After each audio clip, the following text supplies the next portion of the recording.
Hey, good afternoon, good evening, good morning, whatever the case may be. This is Blacklist Universe. I'm your host, Mike S. Miller, and I'm here with you today for another quick video rundown of Captain Marvel.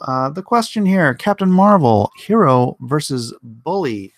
Let's find out. What is a hero exactly? A hero, definition of hero, mythological or legendary figure, often divine descent, endowed with great strength or ability, an illustrious warrior, a personal admired for achievements and noble qualities, one who shows great courage. Remember that courage can only be displayed when you are in fear or in danger. Let's get down to who is Captain Marvel in the Marvel Universe. And here, don't blame Brie Larson. Do not blame Brie Larson for any of this.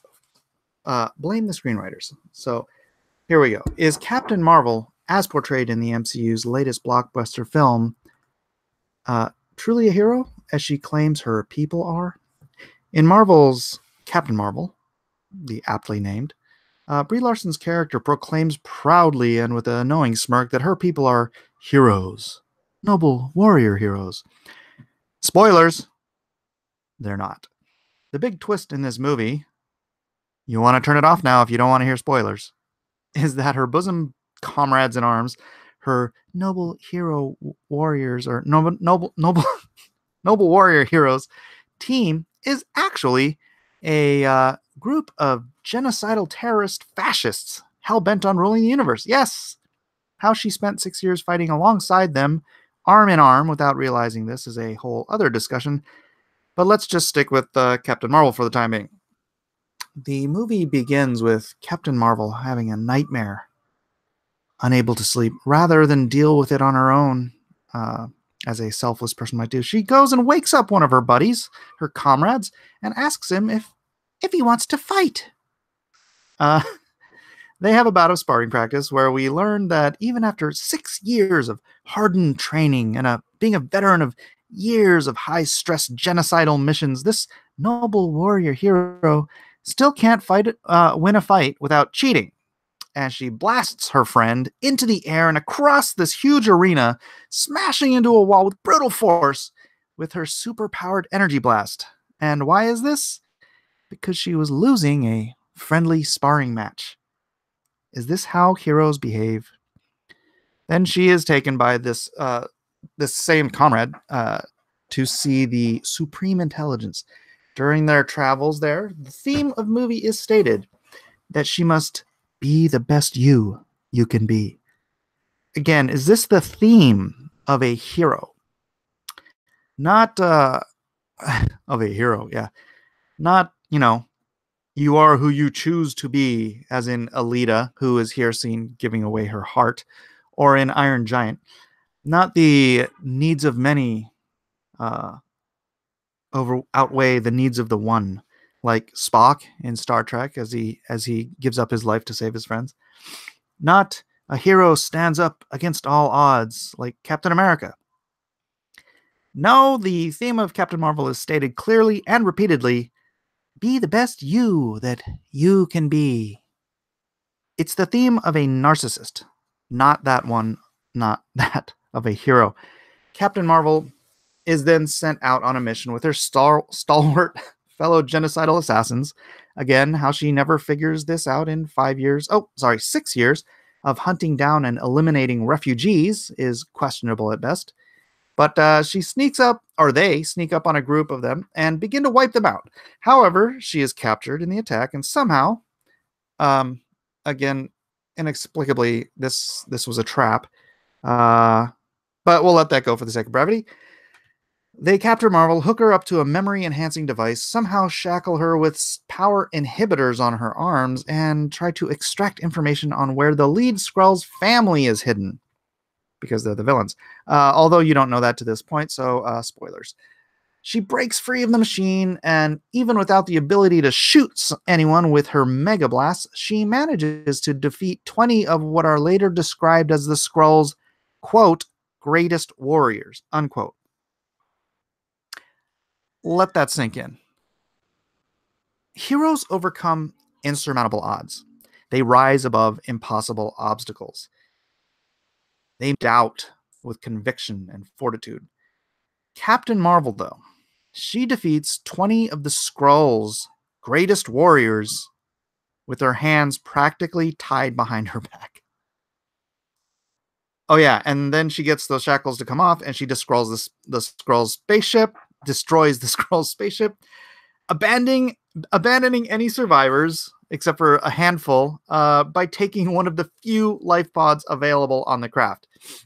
Keep in mind, there were, in addition to these guys, there were a minimum of 20 other guys. These are the only 4 who survived. She killed everyone else by destroying the spacecraft. But hey, ladies first, right? Now here's the thing.